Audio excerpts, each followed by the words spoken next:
Hello everyone. मेरा नाम है नवनीत बुरा और आप सभी का स्वागत है मेरे YouTube channel study for success पर, जहां पर हम वोकैब को सिर्फ पढ़ते ही नहीं बल्कि उसे याद भी रखते हैं। तो दोस्तों, चलिए शुरू करते हैं आज की तपस्या को। तो दोस्तों, आज का हमारा वर्ड है र्यूमिनेशन। र्यूमिनेशन में दोस्तों क्या वर्ड आता है? रूम वर्ड आता है। तो दोस्तों, क्या आपको याद है आपकी वो पहली ट्रिप जो आप अपने दोस्तों के साथ अकेले गए थे?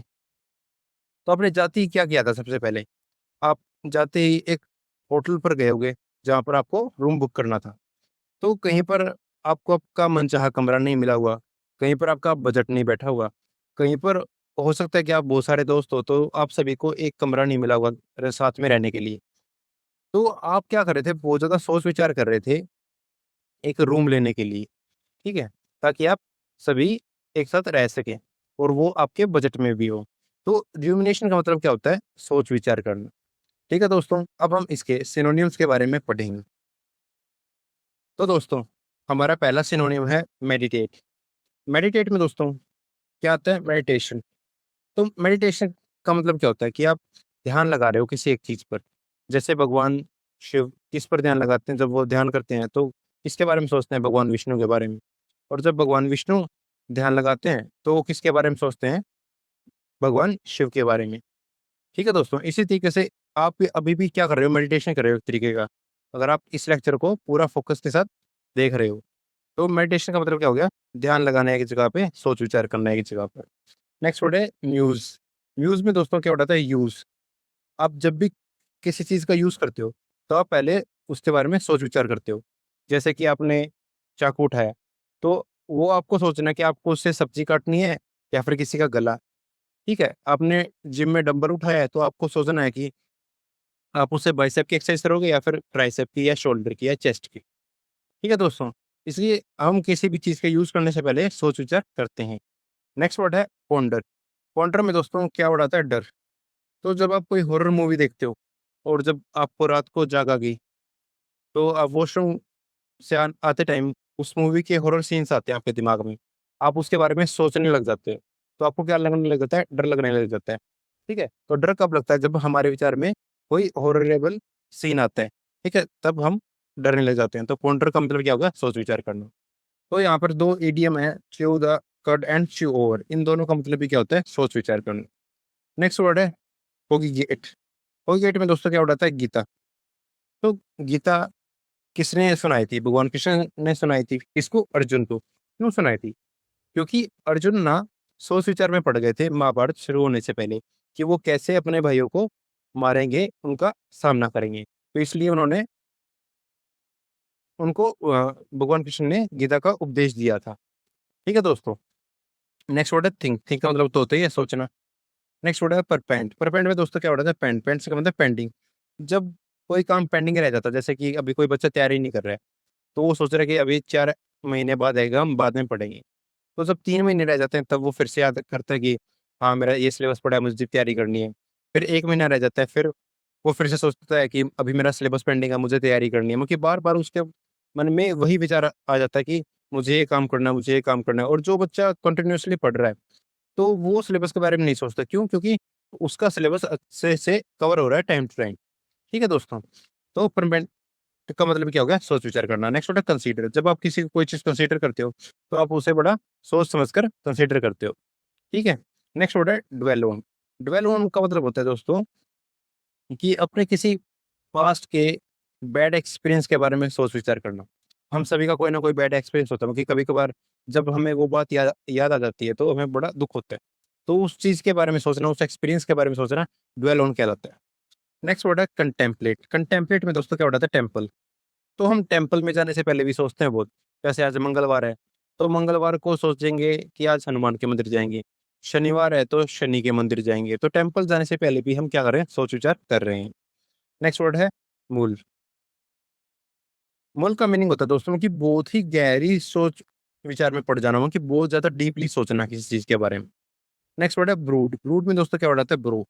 तो आप सभी का ऐसा दोस्त होगा या फिर आपका कोई ऐसा ब्रो होगा खास, जिसके पास ना आप कुछ भी कहने से या फिर बोलने से पहले बिल्कुल भी सोचते नहीं होगे। आपका जो मन होता है वो आप उसके पास वही करते हो। ठीक है? जैसा मन में आता है वैसा बोलते हो, क्योंकि वो आपका ब्रो है, आपका दोस्त है। ठीक है, एक बार हम इस सभी को रिवाइज कर लेते हैं। मेडिटेट क्या होता है? ध्यान लगाना।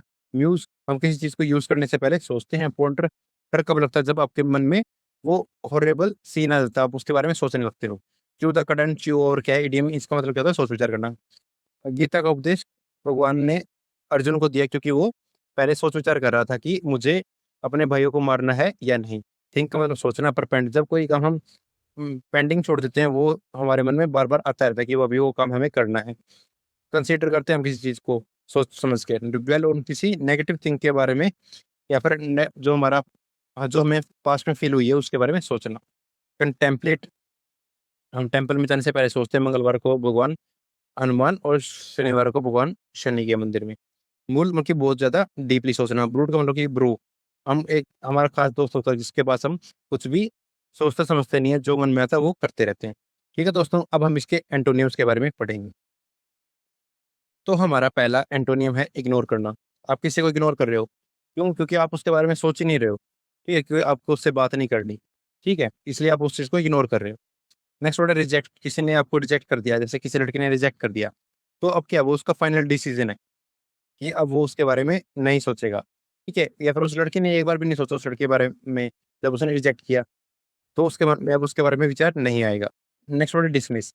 तो हम किसी ने, कोई एम्प्लॉय किसी कंपनी में काम करता है, उसे डिसमिस कर दिया गया उसी कंपनी से, तो अब क्या होगा कि मतलब उसका हिसाब किताब हो गया, मतलब अब कंपनी में उसके बारे में कोई डिस्कशन नहीं होगी। उसकी गलतियों के बारे में उसका हिसाब कर दिया गया कि हाँ भाई, तुम्हें हम बाहर निकाल रहे हैं। नेक्स्ट वर्ड है नेगलेक्ट। किसी को नेगलेक्ट करना। नेक्स्ट वर्ड है फॉरगेट, भूल जाना। तो हम कौन सी चीज़ों को भूलते हैं जिसके बारे में हम ज़्यादा सोचते नहीं है, फिर जो हमारे लिए ज़्यादा इंपॉर्टेंट नहीं है, उसी चीज़ के बारे में भूलते हैं। अब कोई ऐसा तो थोड़ी ना बोलेगा कि अब किसी का, मान लो 15 अगस्त को HCGL का एग्जाम है, तो वो एग्जाम को थोड़ी ना बोलेगा, क्योंकि वो उसके लिए इंपॉर्टेंट है। नेक्स्ट वर्ड है डिसरिगार्ड। डिसरिगार्ड का मतलब होता है दोस्तों कि आपको ना अनइम्पोर्टेंट फील किया कराया जा रहा है, कि आप तो किसी के पीछे पड़ रहे हो बार बार बार बार बार बार, पर वो आपको बार बार इग्नोर कर रहे हैं। क्यों? क्योंकि आप तो उसके बारे में सोच रहे हो, पर वो सामने वाला आपके बारे में बिल्कुल भी नहीं सोच रहा होता है। नेक्स्ट वर्ड है डिस्कार्ड। डिस्कार्ड का मतलब होता है दोस्तों कि आप उस चीज़ के बारे में आप नहीं सोचोगे, क्योंकि अब वो आपके लिए यूज़फुल नहीं है। जैसे कि अब आप जॉब लगे, ड्रीम जॉब लगे, जैसे कोई जीएसटी इंस्पेक्टर लग गया, या फिर बैंक में पीओ लग गया, तो क्या है कि अब आपको पढ़ाई नहीं करनी। ठीक है, तो आप अपनी किताबों को फेंक दोगे। ठीक है, क्योंकि अब आपके लिए वो यूज़फुल नहीं हो। ठीक है दोस्तों, अब दोस्तों अब हम हमारा नेक्स्ट वर्ड पढ़ेंगे। तो दोस्तों हमारा नेक्स्ट वर्ड है इनकल्प्रेट। तो इनकल्प्रेट में क्या वर्ड आता है? कल्प। कल्प से क्या बनता है? कल्प्रिट। कल्प्रिट मतलब कि जिसने कोई गुनाह किया है। ठीक, कोई वो क्या है? मुजरिम है। ठीक है, तो उसके ऊपर क्या लगता है? मुजरिम के ऊपर क्या लगते हैं? आरोप लगते हैं। ठीक है, तो मुजरिम के ऊपर क्या लगते हैं? आरोप लगते हैं। तो इनकल्प्रेट का मतलब क्या होता है? आरोप लगाना। अब हम इसके सिनोनिम्स के बारे में पढ़ेंगे। तो हमारा पहला सिनोनिम है इंडिक्ट। इंडिक्ट में स्टार्टिंग में क्या वर्ड आता है? IND। IND किस चीज को रिप्रेजेंट करता है? इंडिया को। तो इंडिया में क्या करते हैं लोग, जैसे कि घर में ना सभी क्या करते हैं कि जब किसी ने फाल्ट मार दिया, तो कोई एक्सेप्ट नहीं करेगा, क्योंकि किसी ने जहरीली गैस छोड़ दी, तो क्या करेगा? वो एक दूसरे के ऊपर इल्जाम लगाएंगे कि पापा कहेंगे कि मम्मी ने किया, मम्मी ने किया, कि बेटे ने किया, बेटा कहता है कि मेरी बहन ने किया है। तो कोई मानता नहीं है, एक दूसरे के ऊपर ना इल्जाम लगाते रह जाते हैं। ठीक है, तो नेक्स्ट वर्ड है एलगी। एलगी का मतलब कि एलिगेशंस, हम किसी के ऊपर एलिगेशंस लगाते हैं। ठीक है, आपने सुना होगा ना कि ना इस मंत्री के ऊपर ये एलिगेशंस लगे हैं, कि उसके ऊपर क्या लगे हैं? ये आरोप लगे हैं कि उसके पास बहुत सारा काला मनी है, या फिर वो कोई गलत काम करता है, फिर वो ड्रग्स डील करता है वो मंत्री, उसके ऊपर ऐसे एलिगेशंस है। एलिगेशन का क्या होता है? आरोप लगना। नेक्स्ट वर्ड है इम्पीच। तो इम्पीच स्पेशली हमेशा किसके लिए यूज होता है? ये हमेशा प्रेसिडेंट के लिए यूज होता है दोस्तों। आर्टिकल नंबर 60 में पढ़ा हुआ आपने, इम्पीचमेंट ऑफ प्रेसिडेंट। तो जब प्रेसिडेंट के ऊपर कोई आरोप लगता है, तो क्या होता है कि दोनों हाउसेज में से जब बिल पास हो जाएगा, और जब दोनों एग्री कर जाएंगे, तो क्या हो जाएगा? प्रेसिडेंट का इम्पीचमेंट हो जाएगा, मतलब प्रेसिडेंट को रिमूव कर दिया जाएगा। ठीक है, और ये टर्म हमेशा सिर्फ प्रेसिडेंट के लिए यूज होती है, इम्पीच। नेक्स्ट वर्ड है ब्लेम लगाना। ब्लेम करना हो गया, उसके ऊपर आरोप लगा देते हो, जैसे कि बच्चे होते हैं, तो ना किया किसी और ने, पर वो ब्लेम किसी और पर डाल देते हैं, ये मैंने नहीं किया, ये उसने किया है, ये बहन ने किया है, फिर ये भाई ने किया है, ऐसा मैंने कुछ नहीं किया। नेक्स्ट वर्ड है चार्जेस। आपने पढ़ा होगा कि सॉरी, आपने सुना होगा मूवीज में, या फिर न्यूज़ में कि उसके ऊपर ये चार्जेस लगे हैं और कि उसके ऊपर ये आरोप लगे हैं कि उसने ऐसा-ऐसा किया है, ठीक है? नेक्स्ट वर्ड है, तो हमारा नेक्स्ट वर्ड है इंक्रिमिनेट। लेकिन क्रिमिनेट में क्या वर्ड होता है? क्रिमिनल। तो क्रिमिनल के ऊपर क्या होता है दोस्तों? आरोप लगते हैं, ठीक है? क्रिमिनल के ऊपर ही क्या लगते हैं? आरोप लगते हैं। नेक्स्ट वर्ड है प्रोसिक्यूट। तो प्रोसिक्यूट कौन होता है? कि जो आरोप लगाता है, ठीक है? जैसे आपने मूवीज़ में देखा होगा कि ना जज कहते हैं कोर्ट में कि प्रोसिक्यूशन अपनी कार्रवाई शुरू करे। क्योंकि प्रोसिक्यूशन कौन है? जिसने किसी उस जो क्रिमिनल है उसके ऊपर आरोप लगाए हैं, ठीक है? नेक्स्ट वर्ड है एक्यूज़।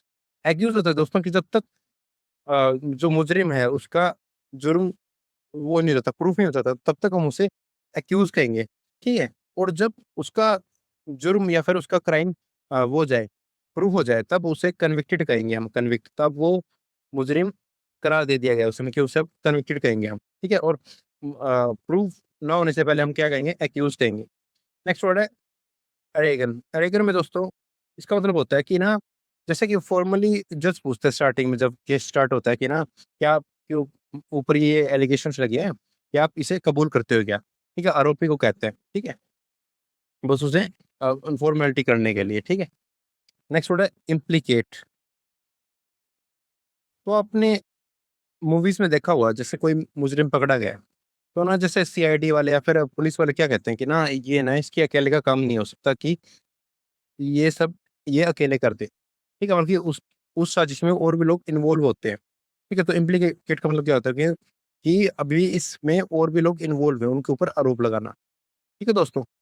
एक बार हम इसे रिवाइज़ कर लेते हैं। इंडिक से इंडिया इंडिया में फाट मार के एक-दूसरे पर इल्ज़ाम लगाते हैं। एलिगेशंस लगते हैं कि उसके ऊपर ये एलिगेशन है, उसने ये क्राइम किया है। इम्पीच प्रेसिडेंट के ऊपर एलिगेशन लगाना, ब्लेम का मतलब कि उसके ऊपर तुम्हें ब्लेम करना कि काम तुमने किया है, आरोप लगाना। चार्जेज़ उसके ऊपर ये चार्जेज़ है। इनक्रिमिनेट क्रिमिनल के ऊपर क्या लगते हैं? आरोप लगते हैं। प्रोसिक्यूशन कौन होता है? कि जो आरोप लगाता है, एक्यूज़ जब तक मुजरिम को मुजरिम करार ना दे दिया जाए, तो उससे पहले वो क्या होता है? एक्यूज़ होते हैं। और उस जब प्रूव हो जाए कि वो मुजरिम है, तब उसे हम कन्विक्टेड कहेंगे। अरेगन का मतलब क्या होता है? कि फॉर्मली मुजरिम से पूछना कि तुमने गुनाह किया है या नहीं। इम्प्लीकेट का मतलब क्या होता है? कि अब उस अ, जो क्राइम है वो अकेला किसी एक पर्सन ने नहीं किया, उसके अंदर और भी लोग शामिल हैं। ठीक है दोस्तों, अब हम इसके एंटोनियम्स के बारे में पढ़ेंगे। तो दोस्तों, हमारा पहला एंटोनियम है एक्सकल्पेट। तो इनकल्पेट के का एंटोनियम क्या होगा? एक्सकल्पेट। ठीक है? नेक्स्ट वर्ड है विंडिकेट। विंडिकेट में दोस्तों क्या होता है? विन। तो दोस्तों जब आप जीत जाओगे, यानी जब आप सक्सेसफुल हो जाओगे लाइफ में, आप बहुत ही अच्छी पोस्ट हासिल कर लोगे, तो ना आपके ना सारे गुनाह माफ़ हो जाएँगे। ठीक है? तो जैसे कि अभी आपके पेरेंट्स कहते हैं कि आप तुम सोते रहते हो, तुम कुछ करते नहीं हो। पर जिस दिन तुम जॉब लगे, तो वही पेरेंट्स क्या कहेंगे कि ना, मेरा बेटा तो ना 15-15, 16-16 घंटे पढ़ता था, सोता ही नहीं था। ठीक है? उस दिन आपकी सारी बुराइयाँ छिप जाएँगी और आपके बारे में सभी अच्छा ही अच्छा बोलेंगे। ठीक है? नेक्स्ट वर्ड है डिफेंड। हम किसी के ऊपर इल्ज़ाम लगाते हैं, तो हम किसी को डिफेंड भी करते हैं, कि ना नहीं, नहीं ये तो ऐसा कर ही नहीं सकता। जैसे मम्मियाँ होती हैं, वो बताती है अपने बच्चों को कि नहीं, नहीं मेरा बच्चा ऐसा कर ही नहीं सकता, मैं मान ही नहीं सकती। नेक्स्ट वर्ड है एक्सोनरेट। तो एक्सोनरेट में क्या वर्ड आता है? एक्स। और एक्सेम्प्ट में भी क्या वर्ड आता है? एक्स। तो जैसे कि ना जो आपकी एक्स थी, तो स्टार्टिंग में जब आपके दोस्तों ने बताया होगा कि ना वो इस लड़के के साथ घूम रही थी या फिर वो इस लड़के के साथ घूम रहा था। और सॉरी इस लड़की या फिर लड़का-लड़का जो भी है, तो आपने माना ही नहीं होगा अपने दोस्तों की बात कि नहीं, नहीं मेरे वाला या फिर मेरी वाली तो ऐसा कर ही नहीं सकते। पर बाद में जब आपको उसके असली कारनामे दिखे होंगे, तब जाके आपको पता चला होगा उसकी असलियत। तो स्टार्टिंग में क्या करते हैं, आप उससे डिफेंड ही कर रहे थे कि नहीं, नहीं मेरा वाला या फिर मेरी वाली ऐसा कर ही नहीं सकते। नेक्स्ट वर्ड है पार्डन। तो दोस्तों पार्डन, फॉरगिव और एब्सोल्व, इन तीनों का मतलब क्या होता है? माफ़ करना। ठीक है? हम किसी को माफ़ कर देते हैं। नेक्स्ट वर्ड है फ्री। किसको फ्री कर दिया गया? कोर्ट से फ्री कर दिया गया कि उसे रिहाई दे दी गई है या फिर उसे केस से बाहर कर दिया गया कि उसने ऐसा कुछ भी नहीं किया है। नेक्स्ट वर्ड है एक्सक्यूज़। हम किसी के ऊपर आरोप लगाते हैं, तो अ, हम तो किसी के लिए हम एक्सक्यूज़ेज़ भी देते हैं कि नहीं, नहीं ये मैंने ऐसा नहीं किया है, फिर ये काम इसने नहीं किया है, फिर ये काम मैंने नहीं किया है। नेक्स्ट वर्ड है रिलीज़। किसी को रिलीज़ कर दिया कोर्ट ने कि ये मुजरिम नहीं है, इसे रिलीज़ कर दो। नेक्स्ट वर्ड है एक्विट। क्विट का मतलब क्या होता है? खत्म कर देना। केस खत्म हो गया कि ये मुजरिम नहीं है। ठीक है दोस्तों? आई होप आप सभी को लेक्चर अच्छा लगा होगा। जिस चीज़ ने ये लेक्चर मेरे साथ कंप्लीट किया है वो कमेंट सेक्शन में ज़रूर लिखे तपस्या कंप्लीट। ठीक है दोस्तों? और लाइक एंड सब्सक्राइब करना आपकी इच्छा है। धन्यवाद। Thank you.